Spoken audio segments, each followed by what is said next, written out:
ఇంచుమించు 3,000 మంది చేర్చబడి.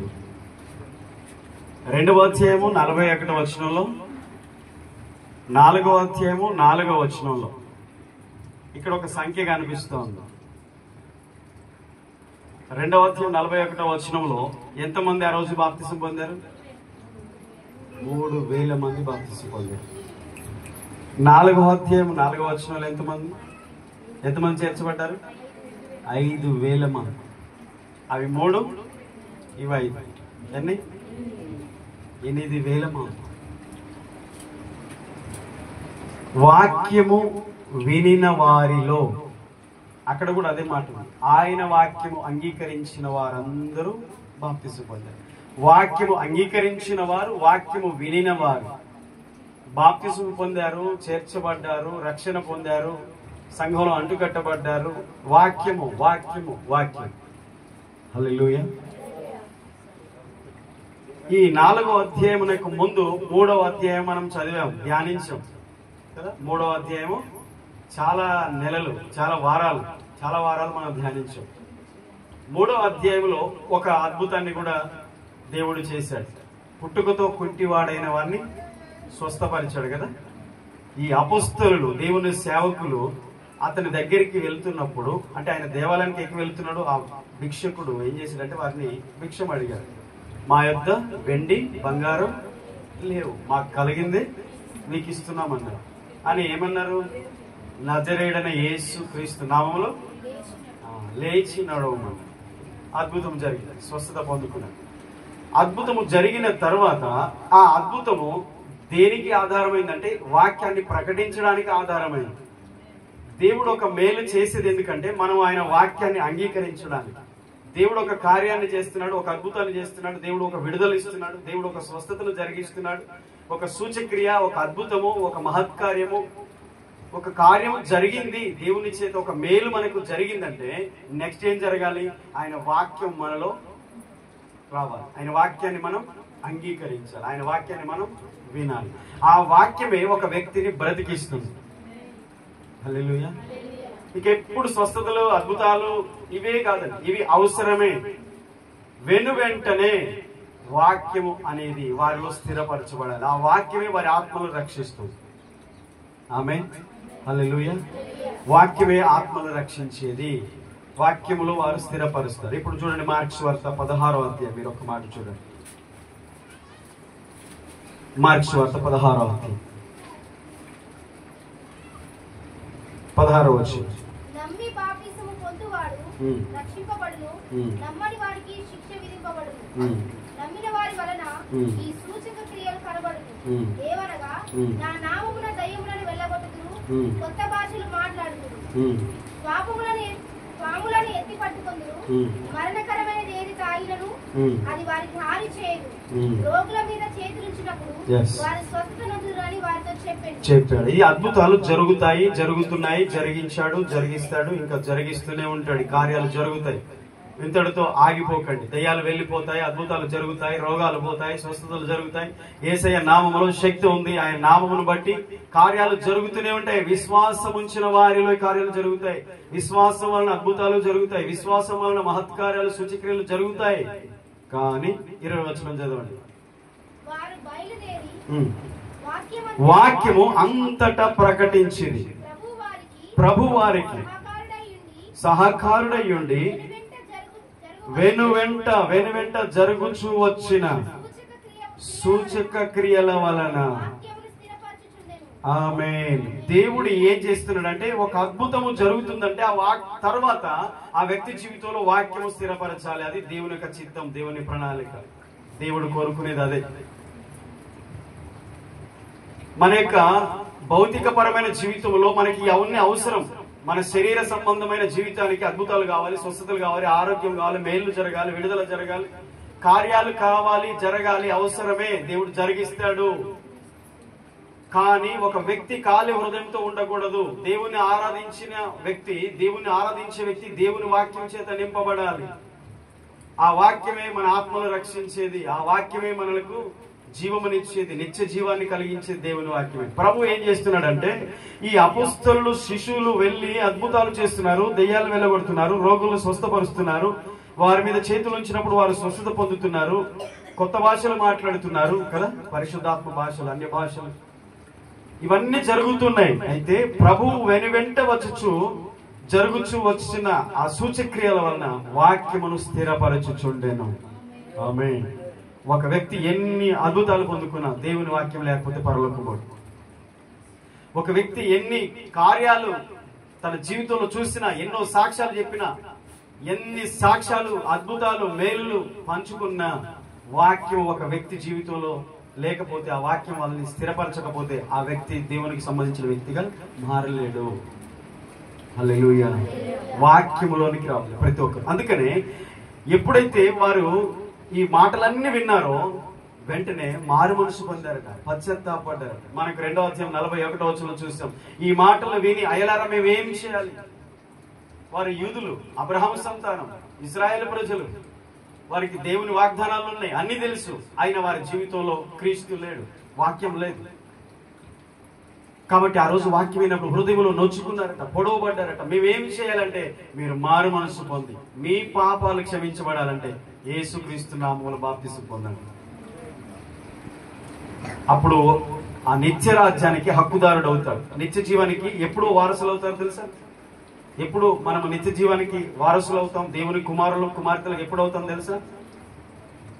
అద్భుతాలన్నీ చూసినప్పుడు కాదు, ఎన్ని అద్భుతాలు చూసినా కాదు, వాక్యం విని మారు మనసు పొంది పాప క్షమాపణ నిమిత్తం యేసుక్రీస్తు నామములో నీటి బాప్తిసం పొందినప్పుడు పరిశుద్ధాత్మ వరాన్ని కూడా పొందుతాం. దేవుడు మనకు ఒక వరాన్ని ఇచ్చాడు, పరిశుద్ధాత్మ వరం. అది ప్రతి ఒక్కరు పొందుకోవాలి. ఆమేన్ చెప్పండి.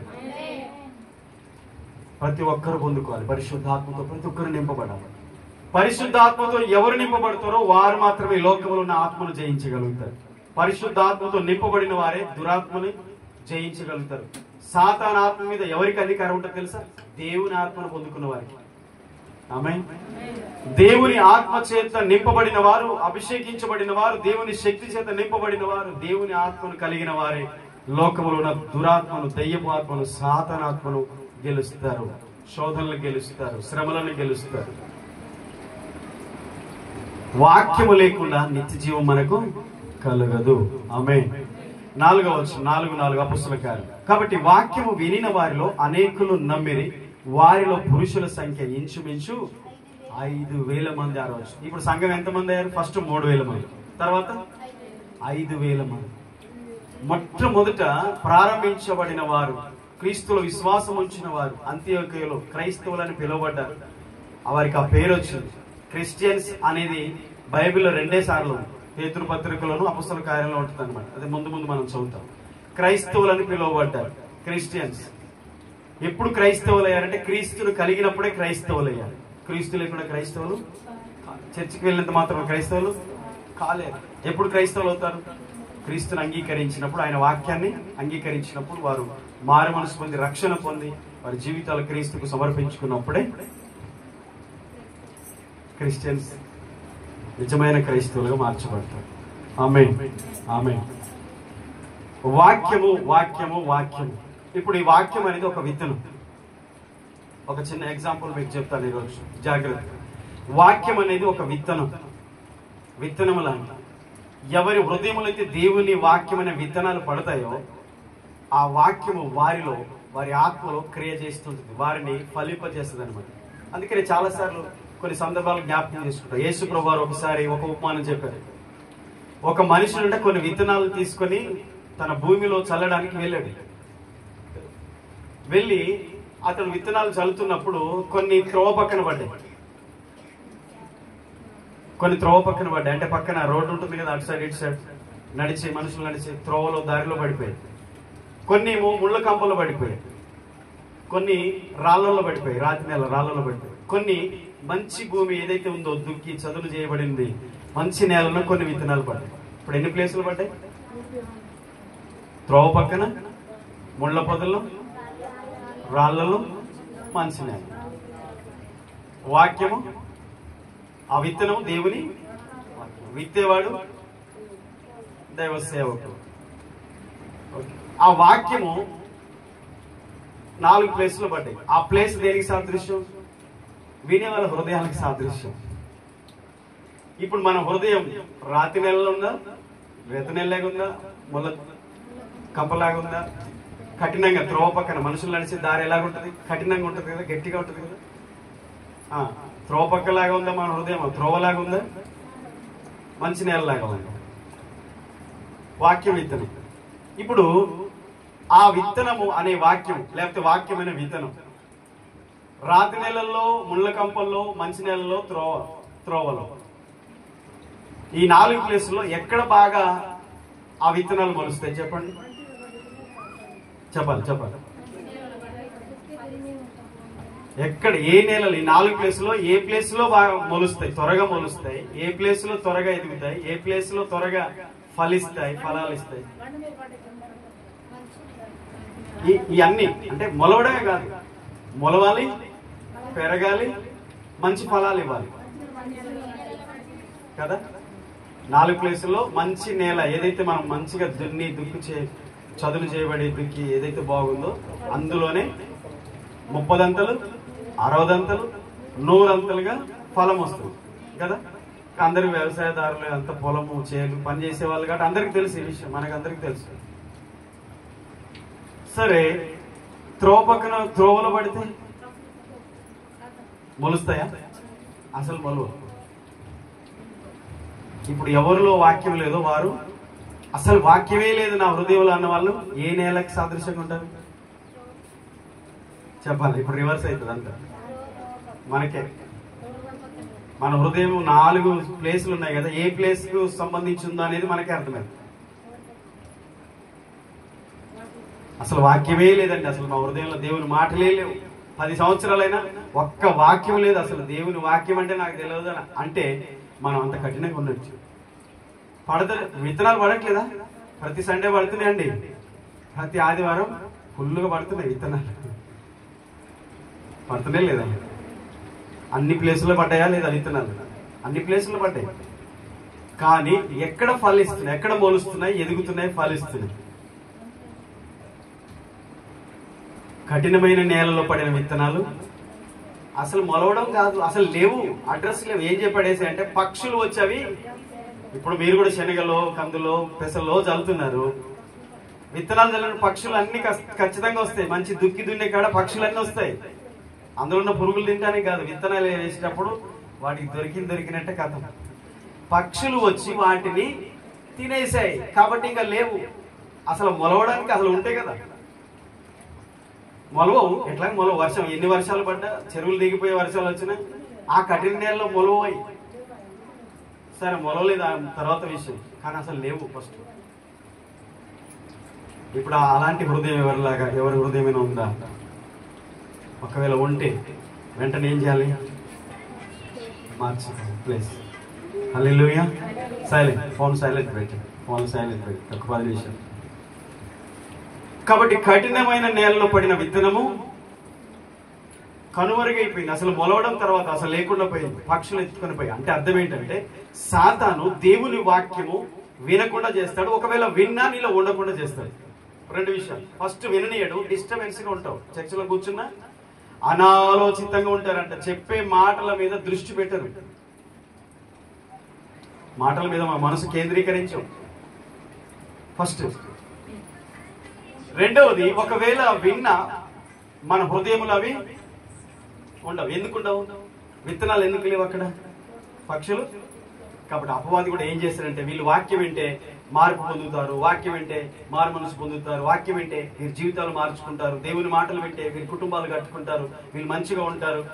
కాబట్టి వాక్యం వినొద్దు. ఫస్ట్ దేవుని మాటలు వినకుండా చేయాలంటే విన్నట్టే ఎగిరిపోవాలి. ఈ చెవితో వింటే ఈ చెవితో.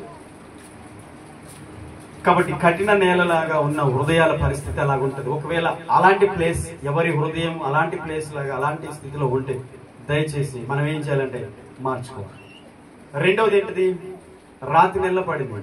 రాతి నెలలో పడ్డాయి విత్తనాలు. వాక్యం విత్తనం అని చెప్తున్నాను కదా. 3000 మంది ఒకరే బాప్తిసం తీసుకోలేదండి.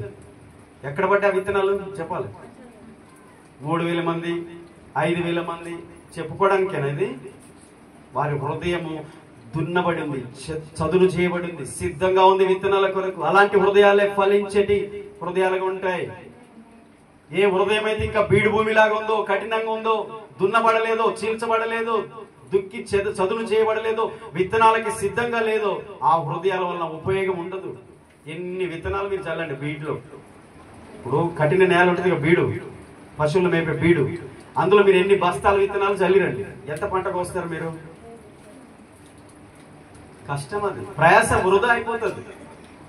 కాబట్టి ఎన్ని సంవత్సరాల నుంచి ఎన్ని ప్రసంగాలు విన్నా, ఎన్ని వాక్యాలు విన్నా, మన హృదయం అలా ఉంటే మాత్రం కష్టం.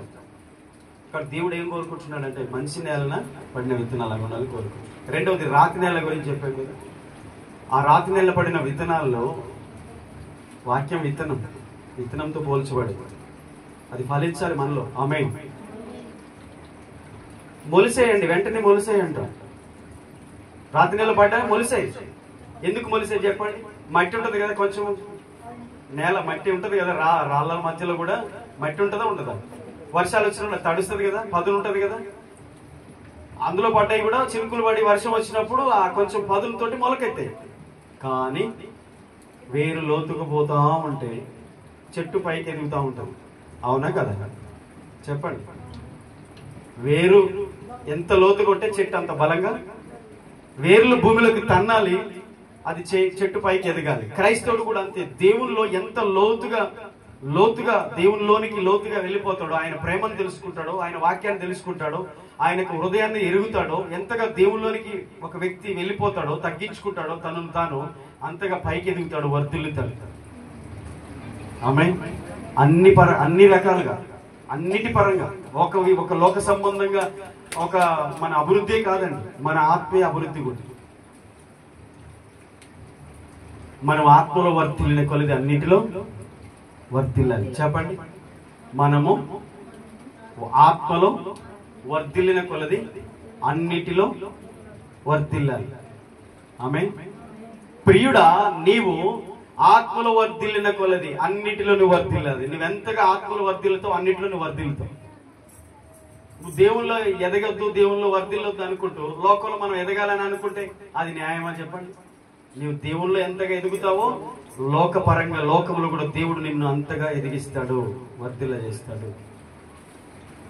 వేరు బాగానే ఉంది, మొలిసింది. కానీ కొన్ని రోజులైన తర్వాత ఏమని తెలుసా? చెట్టు ఎండిపోయింది. ఎందుకు ఎండిపోయింది చెప్పండి? మొలిసిన మొక్క బాగానే మొలిసింది, పచ్చగా ఉంది, ఎదుగుతుంది. కానీ కొన్ని రోజుల తర్వాత వాడిపోయింది. ఎందుకని? కింద వేరు లోతుగా పోవడానికి అవకాశం లేదు, కింద బండ తగిలింది. పైన కొంచెం మట్టి పైన ఉన్న దాంతో పదంతోనే బాగానే మొలిసింది, కొంచెం ఎదిగింది, పచ్చగా ఉంది. కొన్ని రోజుల తర్వాత వాడిపోతుంది. కారణం ఏంటంటే దాని కింద వేరు లోతుగా పోయే అవకాశం లేదు, కింద బండ తగిలింది. ఏటా బండ? అంటే లోకములో శ్రమలు, నిందలు, అవమానములు, అనారోగ్యతలు, కష్టాలు. దేవుని నమ్ముకున్న కొత్తలో బాగుంటాయి, కొంచెము పచ్చగా ఉంది, బాగానే ఉంది అనుకునేసరికి ఏమైతే కింద బండ వస్తుంది, వేరిగా లోతుగా పోవడానికి కొన్ని ఆటంకాలు వస్తాయి. మళ్ళీ చెప్తున్నాను, ఆటంకాలు రాగానే కథం ఎదుగుదల ఆగిపోతుంది. ఆ విత్తనం ఫలించినట్ట 100% నూరంతలు ఫలించినట్ట? నూరంతలు ఫలించినట్ట కాదు, ఫలించలేదు. ఒక విశ్వాసి కూడా వాక్యాన్ని వింటారు, ఆసక్తిగా వింటారు, వెంటనే దాన్ని కొంచెం అంగీకరిస్తారు, లోబడినట్టుగా లోబడతారు. కొంచెం ఆటంకాలు, కష్టాలు రాగానే కథం బ్రేక్, ఆగిపోతారు. ఇక అంతే. ఎన్ని సంవత్సరాలున్నా ఇక అంతకు మించి వేరు లోతుకు పోదు, చెట్టు పైకి ఎదగదు, బండ తగిలేదు. అడ్డంకులు, ఆటంకాలు వస్తాయి. దేవుని బిడ్డలారా, దేవుని వాక్యం మీలో కార్యసిద్ధి కలగజేస్తున్నప్పుడు ఆటంకాలు వస్తాయి. మీరు దేవుళ్ళు ఆసక్తిగా ఉన్నప్పుడు మీకు ఆటంకాలు వస్తాయి. దేవుళ్ళు మీరు ఎదగాలన్నప్పుడు మీకు అడ్డంకులు వస్తాయి. ప్రవచనార్థకంగా చెప్పబడిన మాటలు, ఇది యేసయ్య చెప్పిన మాటలే నేను చెప్తున్నాను. మీరు దేవుళ్ళు నువ్వు ఎంత ఎదగాలని ఆశపడతావో అంతగా నీకు ఆటంకాలు కూడా వస్తాయి. గమనించుకోవాలి, నువ్వు ఆటంకాలను అధిగమించాలి. ఈ లోక సంబంధమైన బండలను చీల్చుకొని లోతుగా వెళ్ళిపోవాలి వేర్లు. ఆమేన్. కష్టాలు, ఆటంకాలు, అడ్డంకులని లోకంలో వస్తున్న వాటన్నిటిని అధిగమించాలి. మాకే ఎందుకు ఈ కష్టాలు? దేవుని నమ్ముకున్నాం, మాకే ఏంటి బాధలు?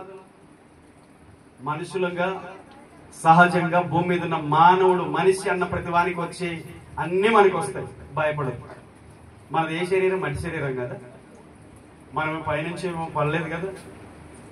అందరికి శరీరము, రక్తమాంసములు, బలహీనతలు ఉంటాయి.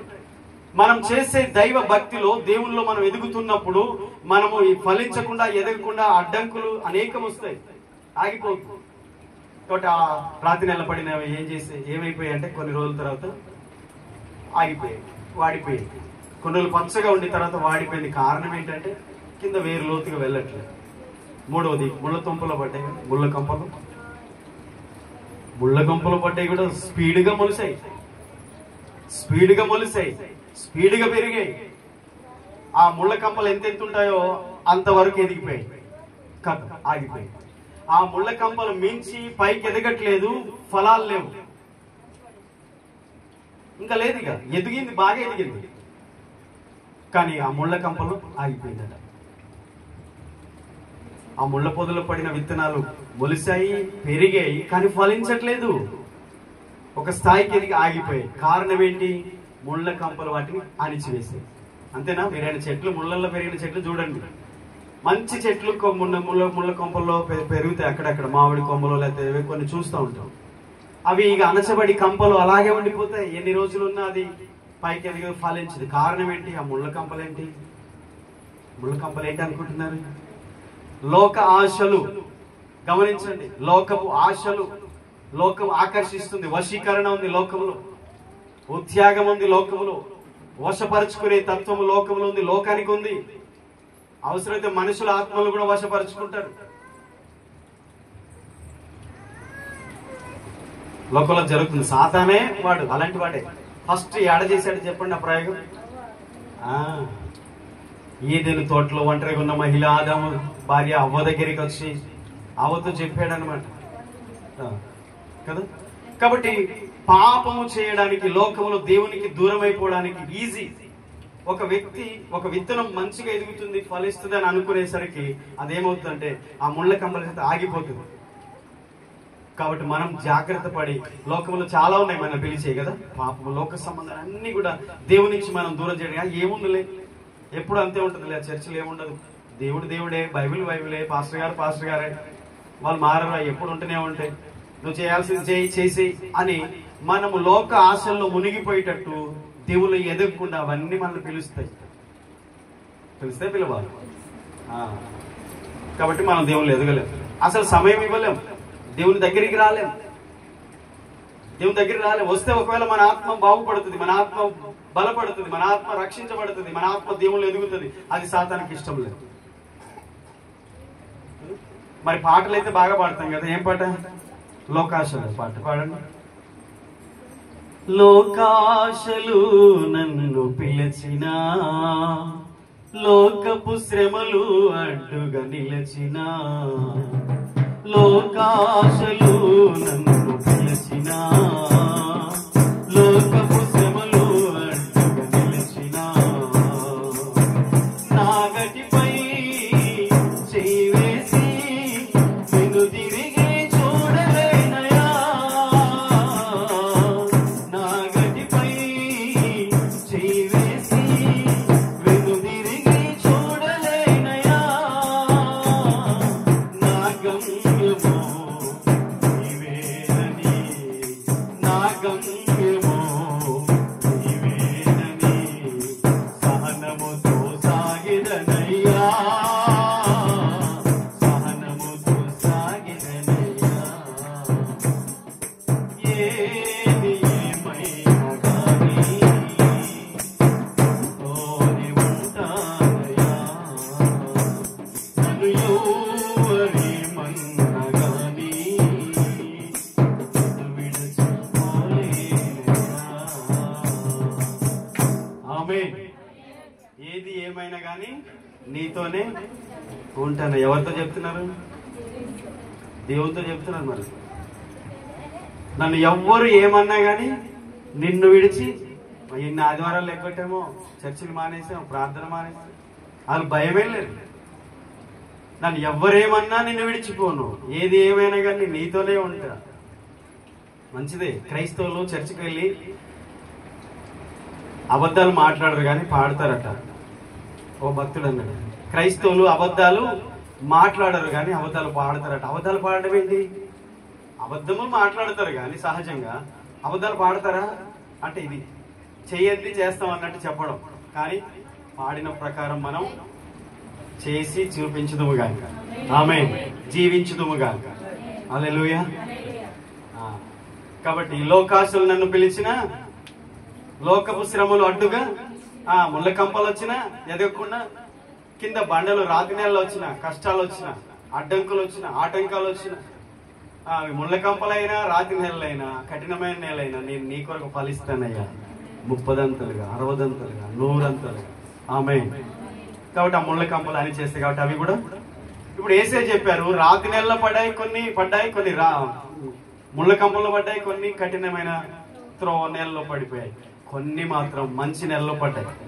ఆమె ఆ మంచి నేల మన హృదయాలకి సాదృశ్యం. ఇప్పుడు మన హృదయం కఠిన నేలగా ఉందా, రాతి నేలగా ఉందా, ముళ్ళ కంపల్లాగా ఉందా, మంచి నేలగా ఉందా? వాక్యం విత్తనం ఎవరైతే విన్నారో వారు మార్పు పొందారు. ఎవరైతే వాక్యం విన్నారో వారి జీవితాలు ప్రభువుకు అప్పగించుకున్నారు. ఎవరైతే వాక్యం విన్నారో వారి పాపములు విడిచిపెట్టారు. ఎవరైతే వాక్యం విన్నారో వారు విడుదల పొందారు. ఎవరైతే వాక్యం విన్నారో వారు లోకాసుల నుంచి బయటికి వచ్చారు. ఎవరైతే వాక్యం విన్నారో హృదయంలో పొడవబడ్డారు, మారు మనసు పొందారు, పశ్చాత్తాపడ్డారు, పాపములు ఒప్పుకున్నారు, యేసును రక్షకుడుగా అంగీకరించారు, బాప్తిస్మం పొందారు, సంఘములో చేర్చబడ్డారు. 3000 మంది, తర్వాత 5000. హల్లెలూయా. వాక్యము విత్తనం అది ఎవరి హృదయంలో పడుతుందో ఆ హృదయం మంచి నేలకు లాంటిది హృదయం అయితే మాత్రం వారి ధన్యులే. ఎవరి హృదయం మంచి నేల లాంటి హృదయం అయి ఉంటుందో వారి హృదయంలో దేవుని వాక్యం పడిందా వారి జీవితాలు ఆశీర్వాదకరంగా మార్చబడతాయి. అనేకులకు సాక్షులుగా ఉంటారు, అనేకులకు ఆదర్శంగా ఉంటారు, అనేకులకు మాదిరికరంగా ఉంటారు, అనేకులకు దీవెనకరంగా ఉంటారు, అనేకులు ప్రభువులోనికి నడిపిస్తారు, అనేకులకు సువార్తను ప్రకటిస్తారు, అనేకులు యేసు ప్రేమను అనేకులకు తెలియజేస్తారు. మంచి నేలన పోలినటువంటి హృదయాలు కలిగిన వారు దేవుని మాటలు వారి హృదయంలో పడితే చాలు, వారు ఆ వాక్యానికి లోబడి ఆ వాక్యమును వారి హృదయంలో ఫలించేటట్టుగా చేసుకుంటారు. ఆమేన్. హల్లెలూయా. మరి చాలా సంవత్సరాలు చాలా వాక్యాలు వింటున్నారు. ఎంతమంది హృదయంలో వాక్యం 30, 60, 100 ఫలించింది చెప్పండి? వాక్యానుసారంగా ఎంతమంది జీవిస్తున్నారు, ఎంతమంది వాక్యానికి లోబడుతున్నారు, భయపడుతున్నారు, దేవుని ఆరాధిస్తున్నారు, ఎంతమంది లోకానికి మాదిరికరంగా సాక్షులుగా ఉన్నారు, అన్ని జనుల మధ్య దేవునికి మహిమను తీసుకొచ్చే వారిగా ఎంతమంది ఉన్నారు? ఒకవేళ ఎవరైనా ఉన్నట్లయితే వారు ధన్యులు. వారు మంచి నేల పడిన విత్తనాల్లాగా ఉన్నారు, ఫలిస్తున్నారు. కాబట్టి విత్తనం దేవుని వాక్యం. కాబట్టి అది మీరు ఎక్కడ వేస్తున్నారు, మీ హృదయం ఎలా ఉంది? కాబట్టి ప్రార్థన చేయండి, దేవా మా హృదయము మంచి నేల లాంటి హృదయములాగా ఉండాలి. వాక్యం విన్న వాళ్ళు 1000 మంది ఆ రోజు సంఘంలో చేర్చబడ్డారంటే అంత ఈజీనా? ఈ రోజు మనం ఎవరైనా వాక్యం చెప్తే వెంటనే సంఘంలోకి వస్తారా, ప్రభువుని అంగీకరిస్తారా? అంత ఈజీ కాదు. మరి అంత 1000 మంది వాక్యం విని ఆ అపొస్తలుడు ఆ ప్రసంగం ముగించేసరికి ఆ కుంటివాని గురించి సాక్ష్యం చెప్పి మీరు ఏమనుకుంటున్నారు, మేము మా శక్తి చేత బలం చేత వీని లేపలేదు, నడిపించలేదు, యేసు నజరేయుడైన యేసు నామమందలి విశ్వాసం మూలంగా వాడు స్వస్థత పొందాడు. యేసు నామమందలి విశ్వాసం మూలముగా అతడు విడుదల ఈ రోజు పరిపూర్ణ స్వస్థత పొందాడు. ఆయనను మీరు తృణీకరించారు, దేవుడు ఆయన్ని పంపాడు, మీరు తృణీకరించారు, నిరాకరించారు. ఆయన శక్తిమంతుడు, ఆయన మరణాన్ని గెలిచి తిరిగి లేచాడు, ఆయన నామంలోనే ఇతనికి స్వస్థత కలిగింది అని యేసును వారికి పరిచయం చేసి యేసును గురించి ప్రకటించి సువార్తను చెప్పాడు, వాక్యాన్ని ప్రకటించాడు. ఆ వాక్యము విత్తనం లాంటిది, చల్లాడు అంతే. అక్కడ ఉన్న వాళ్ళందరూ కూడా ఆ రోజు 5,000 మంది సంఘములో చేర్చబడ్డారు, రక్షణ పొందారు. ఆమేన్.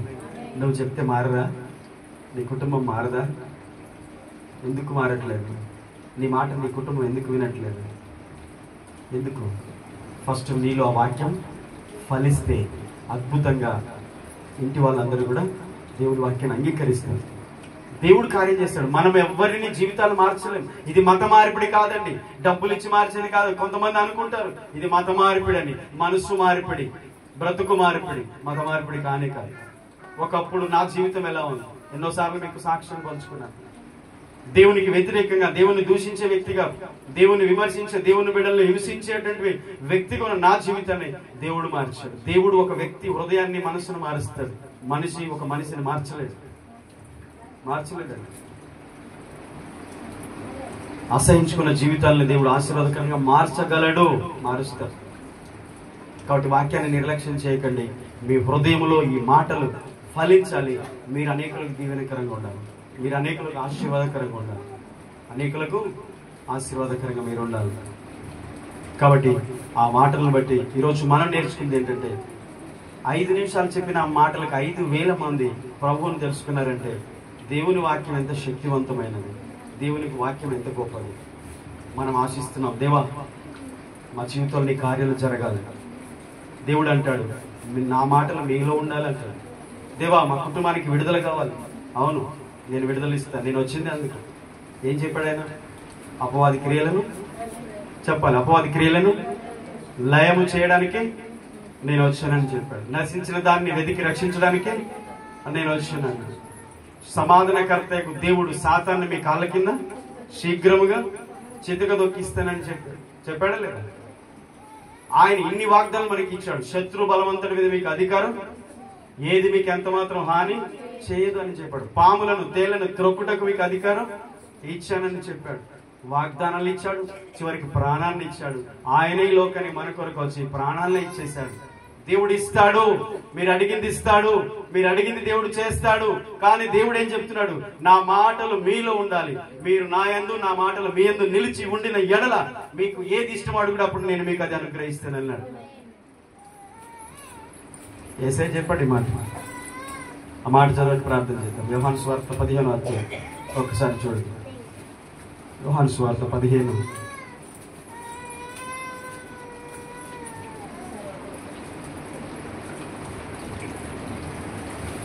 4వ వచనం, 5వ వచనం కూడా చదవండి ఒకసారి. ఎవడు నా యందు నిలిచి ఉండునో, నేను ఎవని యందు నిలిచి ఉండునో వాడు బహుగా ఫలించును. నాకు వేరుగా ఉండి మీరేమీ చేయలేరు. 7వ వచనం ఒకసారి చదువు. నా యందు మీరును మీ యందు నా మాటలను నిలిచి ఉండుని యెడల మీకేది ఇష్టమో అడుగుడి, అది మీకు అనుగ్రహింపబడును. ఆమేన్. నోట్ చేసుకోండి, రాసుకోండి. ఒక్కసారి ఆ వాక్యాన్ని మీ కంటత కూడా చేసుకోండి. యోహాను సువార్త 15వ అధ్యాయం 7వ వచనం. నా యందు మీరును మీ యందు నా మాటలను నిలిచి ఉండిన ఎడల మీకేది ఇష్టం అడుగుడి, అది మీకు అనుగ్రహించబడును. దేవుడు ఏమంటున్నాడు? నా యందు మీరు ఉండాలి అంటే మనం ప్రభువులో నిలిచి ఉండాలి. మాటి మాటికి ప్రభువు నుండి దూరం అయిపోద్దు, జారిపోవద్దు, దేవునికి దూరంగా ఉండొద్దు. దేవునికి ఎప్పుడు దూరంగా ఉంటాం? ఎప్పుడు దేవునికి దూరం అవుతాం తెలుసా? దేవునికి ఇష్టం లేని పాపములు ఏమన్నా చేస్తున్నప్పుడు దూరం అయిపోతుంటాం. జాగ్రత్త పడాలి. దేవుడు అన్నాడు, మీరు నా యందు నిలిచి ఉండాలి ఫస్ట్, తర్వాత నా మాటలు మీలో నిలిచి ఉండాలి. అప్పుడు అడగండి, అప్పుడు మీకేది ఇష్టం అడగండి. ఆమేన్. దైవ చిత్తానుసారమైన ప్రార్థన దేవుడు త్రోసివేయడు. దైవ చిత్తానుసారంగా చేసే ప్రతి ప్రార్థనకు ఆయన జవాబిస్తాడు. ఆయన మాటలు మనలో నిలిచి ఉండాలి, మనము ఆయనలో నిలిచి ఉండాలి. అప్పుడు మనం ఫలిస్తాం. ఆమేన్.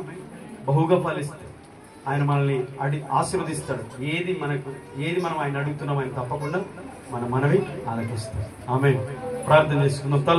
కళ్ళు మూసుకుందాం. దేవుని వాక్యము విత్తనముతో పోల్చబడింది. వాక్యమే విత్తనము, వాక్యము విత్తనములకు పోలికగా మనం చూస్తున్నాం.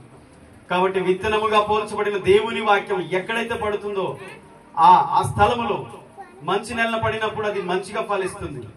వారి హృదయము మంచి నెలను పోలినదై ఉంటే ఒకవేళ వారి జీవితంలో దేవుని మాటలు 30, 60